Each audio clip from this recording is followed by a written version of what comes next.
9/11 के बाद अमेरिका में मुकीम तमाम मुसलमान नौजवानों की तरह मैं भी कश्मकश का शिकार थी। उस वक्त मुझे एक मेंटर की बहुत सख्त ज़रूरत थी। ऐसे वक्त में मेरे लिए एक अमेरिकी औरत जो कि मेरी इस्लामिक स्टडीज़ की प्रोफेसर थी, मेरे लिए इंतहाई मेहरबान साबित हुई। इन्होंने मुझे तमाम मज़ाहिब के तारुफ़ के साथ दीन इस्लाम की खूबसूरती और ख़ूबियों को समझने का शऊर दिया। प्रोफेसर सॉन से बात करने का मकसद ये समझना है कि अमरीकी तहज़ीब में वो ऐसी कौन सी खूबियाँ हैं जिनसे वो अपनी आने वाली नस्लों में शऊर पैदा करती हैं।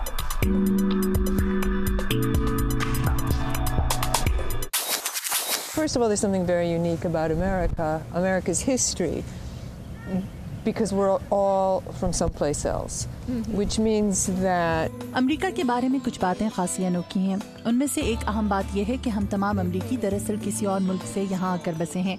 इसका मतलब यह है कि हम या तो अकेले अमेरिका आए थे या खानदान के अफराद पर मुश्तमिल छोटे छोटे गिरोहों की सूरत में हमने इस सरजमीन की तरफ हिजरत की थी।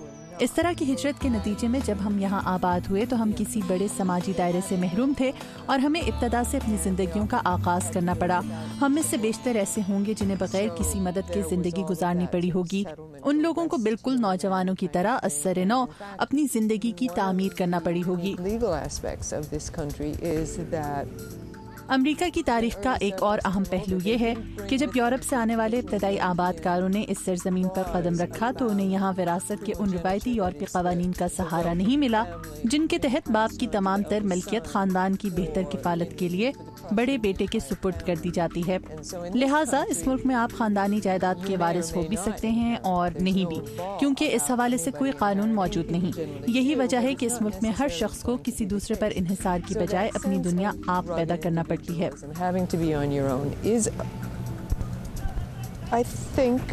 Embedded in, if there is an American character, embedded in American character. ये भी मेरी खुशनसीबी थी कि अच्छे असातिज़ा के साथ साथ मुझे मेरे हम ख्याल दोस्त भी इसी जगह मिले।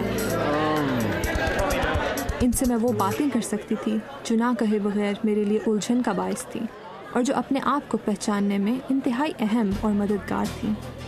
मैंने जो महसूस किया मैं पाकिस्तान में जब थी कि हमारे जो वालिदैन हैं, हमारे पेरेंट्स हैं, उनकी जनरेशन हमें ट्रस्ट नहीं कर रही है with the concept of like हमारी जो मुल्क है, हमारे मुल्क की responsibilities के साथ। ये मुझे महसूस हुआ जब मैं उधर थी, रह रही थी।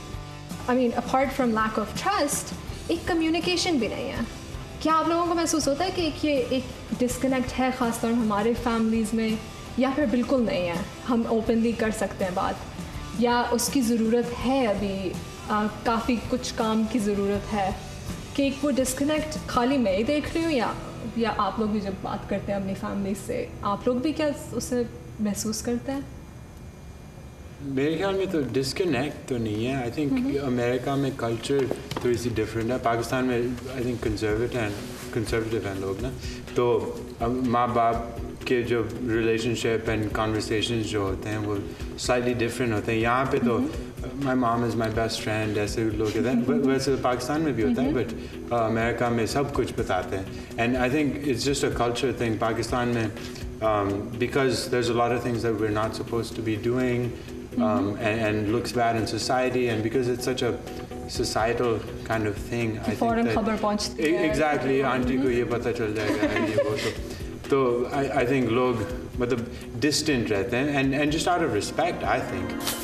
जब मैं पाकिस्तान के स्कूल में थी तो बहुत कम, हमें बिल्कुल ये इजाज़त नहीं थी कि हम टीचर को कभी टोक सकें, कभी कुछ कह सकें, जो सही है, नहीं टोकना चाहिए, जो बड़े हैं वो कुछ सिखा रहे हैं, लेकिन फिर ये भी होता था कि इज़्ज़त एक तरफ से एक्सपेक्ट की जाती थी कि बड़े छोटों को इज़्ज़त नहीं दे रहे थे, कि वो ये बात हमारे लिए कभी कभी बहुत फ्रस्ट्रेटिंग हो जाती है, क्योंकि हम अपने दौर से, अपनी समझ से शायद कुछ ऐसी चीज़ समझते हो जो आप लोग ना समझते हैं, ख़ास तौर पे जिस तरह मीडिया और इन्फॉर्मेशन पे बात आती है।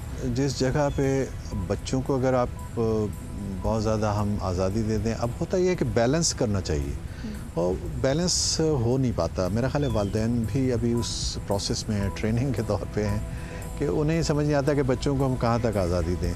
बाशऊर जो वालिदैन हैं वो कोशिश करते हैं कि बच्चों को सोच का मौका दें, उनको आज़ादी दें, थोड़ा सा उन्हें आगे बढ़ने दें।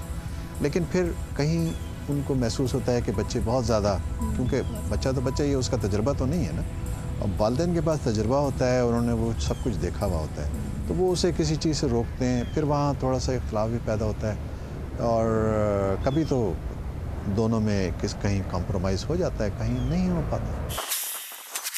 ایک پروفیسر اور ایک ماں ہونے کے ناطے پروفیسر سون کس طرح آنے والی نسل کو کل کے لیے تیار کر رہی ہیں؟ Our educational system is one that is built on ہمارا نظام تعلیم در حقیقت صلاحیتوں اور فنون کی ترویج کے نظام پر قائم ہے۔ اس کا مطلب ہے کہ اگر میں کسی کو تربیت دے رہی ہوں تو میرا نقطہ نظر یہ ہے کہ میرا طالب علم میری دی گئی تربیت سے فائدہ اٹھا کر کل کو میرا بوجھ باندھے گا، کسی اور کی مدد کرنے کے قابل ہوگا اور اپنے پیروں پر کھڑا ہو سکے گا۔ لہٰذا بحیثیت استاد میری پوری کوشش ہوگی کہ میں اپنے طالب علم کو پیشہ ورانہ مہارت کے اس مقام اور معیار تک پہنچا سکوں جہاں وہ اپنا کردار بخوبی ادا کر سکے۔ اس سوچ کے تحت دی گئی تعلیم و تربیت کے نتیجے میں میری جماعت سے نکلنے والا طالب علم میرا پیشہ ورانہ حریف نہیں بلکہ میری ذمہ داریوں کی انجام دہی میں میرا رفیق کار ہوگا، اور میں سمجھتی ہوں کہ یہ فکر امریکی نظام تعلیم کی بنیاد ہے۔ very much a part of the American educational system.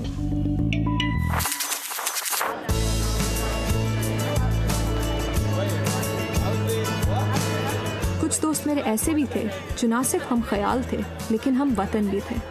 جب بھی ہم میں سے کسی کو گھر کی یاد آتی تھی ہم ایک دوسرے کے پاس دوڑے چلے جاتے تھے اور آپس میں اردو میں بات کر کے دل کو بہلا لیتے تھے۔ اب ہمارے ماں باپ جو ہیں وہ ہم سے اوپن کمیونیکیشن رکھنا چاہتے ہیں، سو وہ ہمیں سکھا سکتے ہیں کہ انہوں نے اپنے ایکسپیرینس سے کیا سیکھا، اور وہ بھی جاننا چاہتے ہیں کہ ہمارا پرسپیکٹو کیا ہے as being Pakistani who are living outside of Pakistan. ہمارا different perspective ہے about how ہمارا how our ملک should run and how everything should go about being. ہمارے پاس ڈفرینٹ پرسپیکٹو ہے کمپیئر ٹو دی یوتھ ان پاکستان، اور اگر ہم اپنا یا سے یوز کریں جو سیکھا ہے، اور یا جو سکسیزفل ٹیکٹکس ہیں اور پاکستان میں امپلیمنٹ کرے، وہ بہت انکریج کرتے ہیں تاکہ کلیکٹیولی دونوں پرسپیکٹیوز اور آئیڈیالوجیز یوز کر کے کچھ نہ کچھ حاصل کرے کامیابی کے لیے پاکستان کی۔